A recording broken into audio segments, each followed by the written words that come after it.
Good afternoon, and welcome to another session of AircraftPost's Rousseau Report. I'm Dennis Rousseau. And if you haven't subscribed by now, you should, because we've got some pretty interesting sessions coming up.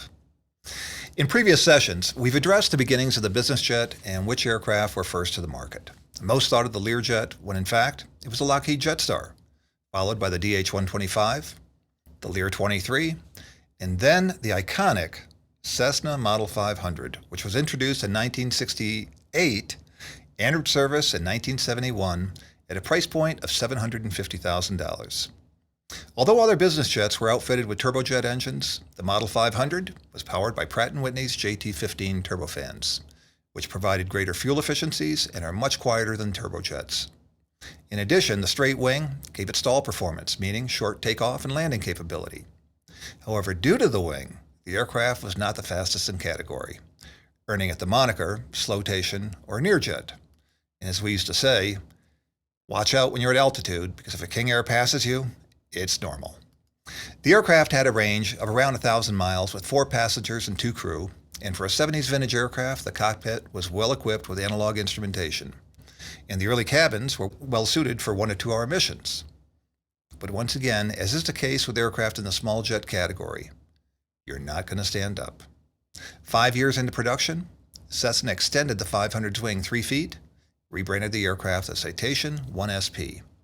The SP designated single pilot capability, one of the first purpose-built business jets to offer single pilot operation. Over its 14-year production run, Cessna delivered 685 aircraft into service.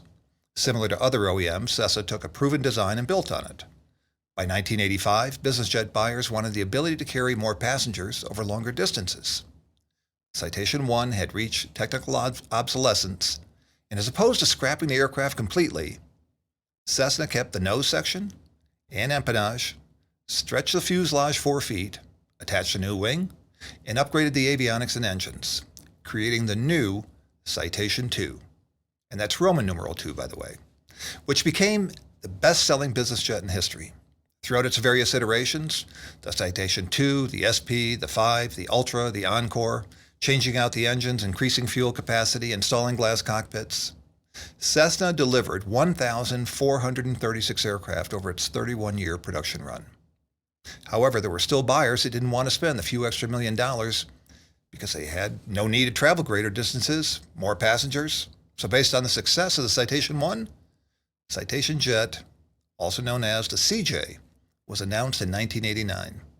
It entered service in 1993 at a price point of $2.4 million. And this is where we start our next succession and current generation Cessna models. As you can see, the CJ uses the same fuselage cross-section and nose as a Citation 1 and 2. However, it has a new supercritical wing, a T-tail, and Williams FJ44 turbofan engines, which are full FADEC. In addition, the aircraft was certified single pilot from the start. About midway through production, the Honeywell SPZ 5000 avionics with analog instrumentation were upgraded to the Collins ProLine 21, featuring 2 LCD screens consisting of a primary and a multifunction display, and the aircraft was rebranded the CJ1 Plus. Now, although the cabin was redesigned, the floor plan remained the same as the Citation 1, with a single side-facing seat opposite the entry door and 4 singles in a club arrangement in the main cabin, which is just a little bit north of 6 feet in length compared to the total cabin length of around 8 feet. The aircraft had a 5-inch drop aisle, which contributed to its 4-foot 8-inch cabin height. In addition, there was a non-flushing toilet, or better known as a bedpan, in the far aft area opposite a closet. In terms of range, the CJ1 was pretty much neck and neck with the Citation 1 at just around 1,100 miles with 4 passengers. The majority of these aircraft are flown by the owners, and rightfully so, in that they're relatively easy to fly, provided you're a qualified PIC with the appropriate training. And their operating economics are on the low scale, considering they burn on average around 140 gallons per hour. The CJ1 and 1 Plus were built from 1993 to 2011, almost 20 years, finishing its production run at a price point of just under $5 million, with over 700 aircraft built. And let's face it, any aircraft that has that type production run, whether it's 631 G550s or 700 CJ1s, It's a successful model. Today, a 10-year-old CJ1 Plus sells for about half its original cost new, or around $2.5 million, which in today's market is a great residual. Now, just as we tally the numbers and are ready to move on to a new make model, Cessna decides in 2000 to stretch the CJ1, upgrade the engines, attach a new wing, and voila, the Cj2 is born. The overall fuselage was stretched 5 feet, which provides an additional 33 inches to the interior length for a total of 11 feet 5 inches, allowing for 2 more seats in the aft cabin. The dropped aisle continued with the 2 Series providing a 4-foot 8-inch cabin height, and in this specific configuration, the side-facing seat was removed and replaced by a refreshment center, which makes all the sense in the world because if you load the cabin with 6 standard-sized people with luggage, squeezing 1 or 2 more in gets pretty cramped.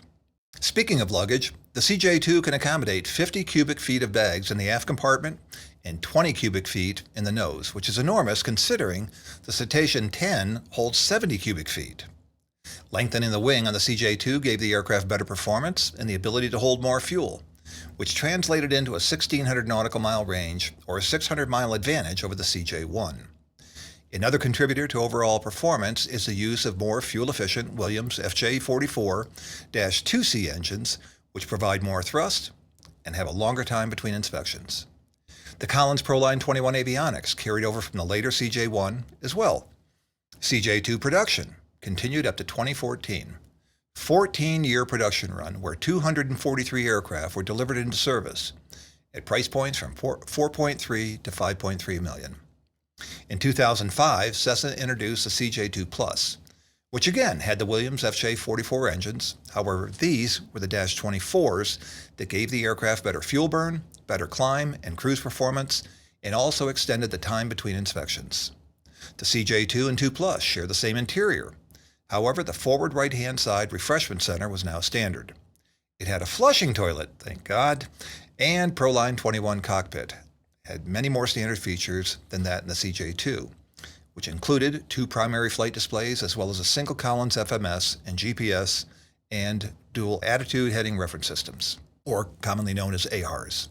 The 2 Plus was built alongside the Cj2 and also continued production through 2014, with 225 aircraft built and prices ranging from $5.5 to $7.2 million.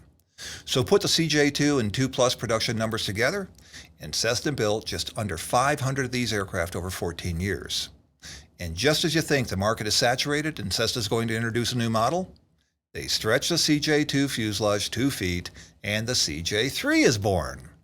For comparison and as a guide to tell the aircraft apart, you'll notice the 1 Series had 4 cabin windows, the Cj2 6 cabin windows, and the Cj3 has 7. And that's about the only way to differentiate the aircraft. Once again, it came standard equipped with Proline 21, configured almost identical to the Cj2 Plus. However, buyers could upgrade to Proline 21 Fusion, featuring 3 14-inch LCD screens and synthetic vision at a cost of around $350,000. The Cj3 was built alongside the 2 Plus from 2004 to 2014 at a price point of $5.8 to $8.1 million, and Cessna churned out 415 aircraft over 10 years, almost as many as the 2 and 2 Plus combined. Are we done yet? No. In 2014, Cessna introduced the Cj3 Plus at a price point of $8.2 million, and the major differentiator between the 3 and 3 Plus, the 3 Plus came standard equipped with the Garmin 3000 cockpit with a slew of cabin management system options such as Iridium and broadband SATCOM. As of Q1 2021, there are now 178 of the Cj3 Plus in service.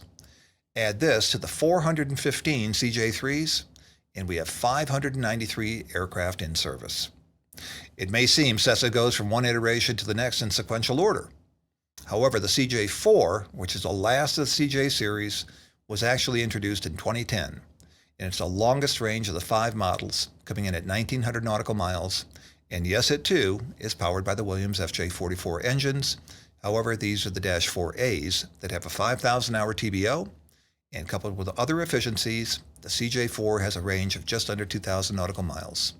And as a standalone model, it's been the best performer, selling 342 aircraft from 2010 to Q1 2021.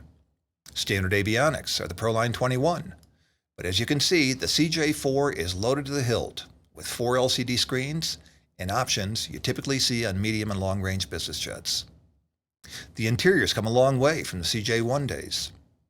And as the Cj4 has a foot longer cabin, the 6-place seating is very comfortable and accommodating.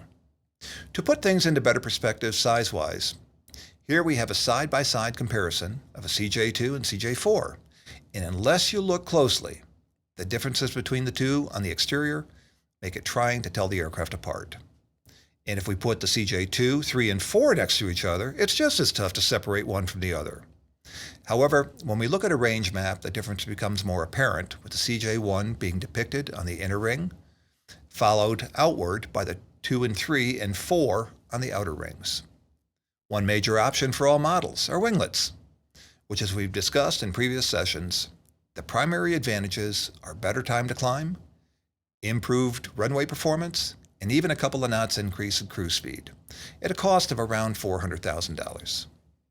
I know we've shared a lot of data, so we put together a chart showing the significant differences between the aircraft. How have the aircraft fared on the pre-owned markets? Quite well, actually, with ask and sell prices following suit with the respective model from low to high. Meaning, this 2 Plus will bring slightly more on the resale market than the 2, the 3 selling for more than the 2 Plus, but less than the 3 Plus. And for some odd reason, the 3 Plus and Cj4 are near identical in resale pricing in the mid-5s. But keep in mind, there are over 1,400 CJs now in service. And even 5% of the available fleet in the market equates to 70-plus aircraft. Well, kudos to Cessna on an excellent run in production. And we'll stand by to see what iteration comes next. Until next time, I'm Dennis Rousseau with AircraftPost Rousseau Report. Now let's get on that Cj4 and head into the mountains. Thank you for tuning in. We'll see you next time.